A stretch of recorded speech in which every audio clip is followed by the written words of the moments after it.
আলহামদুলিল্লাহ আমার গাড়িটা বিক্রি হয়ে গেল, হুন্ডা এসপি এফআই গাড়িটা। তো ভাই গাড়িটা কিনলো। আচ্ছা ভাই, আপনার নাম চেঞ্জ করে আপনার কাগজপত্র সব বুঝা পাইছেন? আচ্ছা, গাড়ি চলায় কেমন বুঝলেন? আপনি যেরকম ছবিতে দেখে আসছেন সেরকম পাইছেন তো? হ্যাঁ, নাম ট্রান্সফার করে নিয়েছেন আপনার নামে, কাগজপাতিতে কোনো ঝামেলা নাই তো নাকি? সব কিছু আপনার নামে ইনশাআল্লাহ। তো আমার এই গাড়িটা বিক্রি হয়ে গেল। ভাই আসছেন কোথা থেকে? নাটোর থেকে। আচ্ছা, কিনছেন কত টাকা দিয়া? 1.5 লাখ।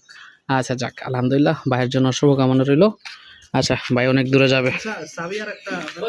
এই টেক্সট টোকেন যা যা ছিল গাড়ি একদম প্যাকেটিং গাড়ি যেটা ছিল আমি ইনশাল্লাহ ভাইয়েরকে দিয়ে বুঝাই দিলাম ইনশাল্লাহ। আচ্ছা, এই গাড়িটা ছিল গাড়িতে ইনশাল্লাহ।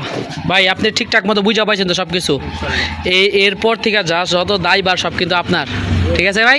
আমার কাছে আর কোনো দায়ভার নাই। যদি গসা মাজা, আমার এই গাড়িতে কোনো গসা মাজা মাইটটার নাই।